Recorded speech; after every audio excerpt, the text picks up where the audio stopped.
first, breaking news just now. The coalition has just won a vote on the floor of the Senate to establish a Senate Select Committee into the government's Qatar Airways decision. The vote was understood to be won 32 to 31 after a recount due to a counting error. So it was won by just one vote. The Greens and Labor voted against this decision, but the coalition, with the support of some crossbenchers, has managed to get it over the line. There will now be a Senate Select Committee inquiry into the government's Qatar Airways decision. This comes as Prime Minister Anthony Albanese has admitted this afternoon he was involved in the decision to block Qatar's request for more flights in and out of Australia. It comes after he had sought to distance himself from the controversial move that's been slammed as anti-competitive. But in Parliament today, Albanese admitted for the first time his involvement, saying he did have conversations with Virgin Australia about Qatar's demand for more flights and that these conversations took place before a final decision had been reached. Here is Anthony Albanese making that extraordinary admission. Did the Prime Minister have any conversations with the CEO or any senior executive of Virgin Australia regarding the Qatar application before the decision was made? Give the call to the Prime Minister. Yes. Yes. Well, this comes after another stunning revelation earlier today. And under pressure, Alan Joyce stepped down effective immediately as Qantas chief executive. His departure coming as the corporate regulator, the opposition and the media demand answers over decisions he made as CEO. Vanessa Hudson, the CFO, will now step into the top job from tomorrow. The Fin Review reports that Alan Joyce leaves amid a firestorm engulfing the company over allegations of illegal ticket sales and undue influence over government. In a statement, Alan Joyce said, "In the last few weeks, the focus on Qantas and events of the past make it clear to me that the company needs to move ahead with its renewal as a priority." He said there have been many ups and downs and there is clearly much work still to be done, especially to make sure we always deliver for our customers. The Australian newspaper reports that Richard Goyder, the chairman, and Alan Joyce had a series of discussions over the weekend, with his voluntary exit the culmination of those conversations. Then there was a hastily convened board meeting last night where, according to the Herald, Goyder sought feedback from each director on Joyce's offer to go. He said the overwhelming response was that Joyce's departure was regretful but appropriate in the circumstances. The Qantas board understood the incoming chief executive, Vanessa Hudson, needed clear air to move ahead, but directors were not prepared to push Joyce. It shows just how much control Alan Joyce had over the Qantas board.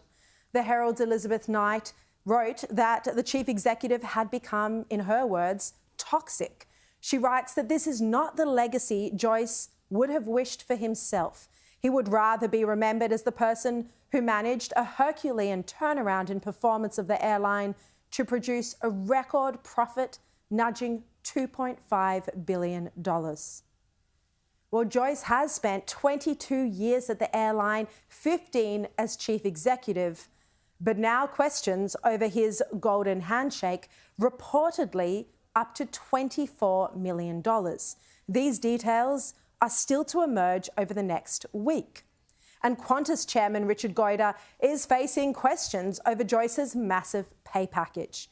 He's also under pressure over what knowledge Qantas had over the sale of ghost flight tickets. These are tickets to flights that were never going to happen. And then the airline made it extremely difficult for customers to recoup their costs. The airline group was planning to add around $500 million to its bottom line instead of finding ways to repay Australians. The competition watchdog is now taking Qantas to court over these allegations, that it sold thousands of tickets to flights that had already been cancelled. And this legal action by the ACCC is explosive. The Australian's business writer, Eric Johnston, says the allegations made by the ACCC that Qantas was selling airfares for flights it had already cancelled was so serious that they demanded a proportional response. He writes the ACCC action has exposed worrying signs around governance. He says this was the final straw of the cascading brand damage that has now led to Alan Joyce's early departure. Labor Senator Tony Sheldon, who will be on the show later tonight, he says that now that Joyce has gone, there are still serious questions for the chairman and the board to answer. He even went so far as to suggest that perhaps Richard Goyder should step down too. It is clear that this board and Richard Goyder needs to also be held to account for the decisions that this company has been making over this period of time. The real test for Goyder and the board is that they turn around and make sure that $24 million is clipped. And if that doesn't happen, Richard Goyder should go. And as I said, Tony Sheldon is coming up later in the show. Goyder is refusing to step down. He says he's fully committed to staying on at Qantas.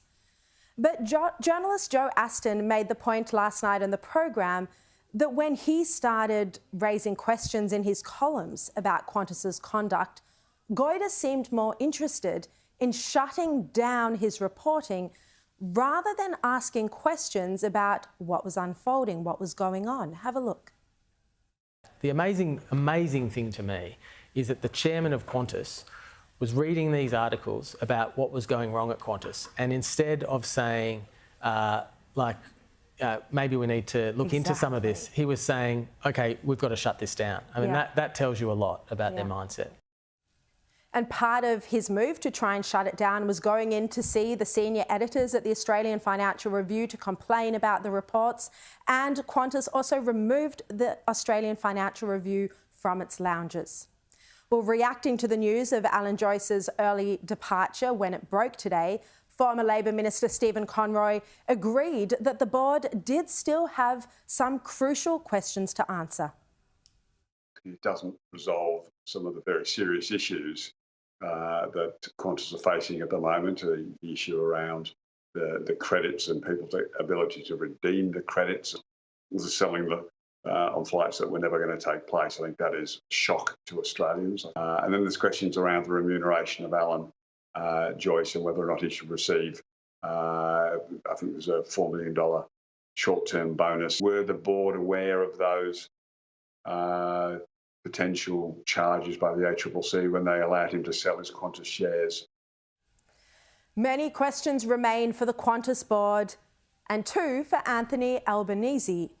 While he has now admitted to being involved in the Qatar Airways decision and to having conversations with Virgin about it, he denied again today that he'd ever been lobbied by Joyce over his government's decision to block Qatar Airways from having 28 extra flights in and out of Australia. At the time of that decision, Qantas wasn't back to full capacity. There were limited flights, and this all meant that the price of airfares was going up. Virgin has said that had Qatar been allowed the extra flights, the cost of airfares may have come down by about 30%. What has emerged in all of this is a close, cosy relationship between the Prime Minister and the Qantas Chief Executive. Albanese's son holds a membership to the exclusive Chairman's Lounge, while Joyce describes the pair as mates. And have a look at this article from last year. It's headlined, Qantas boss Alan Joyce snubs his own airline to fly Air Force Elbow. And it talks about how Joyce got a lift with the Prime Minister on his private plane to the Jobs and Skills Summit in Canberra. The Herald article states, and I quote, "The luckiest few who attended from Sydney, among them Qantas Chief Executive Alan Joyce and BHP's Mike Henry, even managed to land a seat on the Prime Minister's plane, nicknamed Toto 1, that's after Elbow's dog, to jet them to the capital." It says these fortunate chief executives did have to pay their own way to cover the cost of the flight, though, Then again, our back-of-the-envelope calculations, about $6,400 to fly a KC-30A plane from Sydney to Canberra, and there were about 20 souls aboard, show it would have still been cheaper hitching a ride with Albo than copping Qantas's inflated rates. Well, again today, the relationship between these so-called mates was causing Albanese a headache in Parliament. Today was Albanese's final question time before he jets off to ASEAN and the G20 on yet another overseas trip.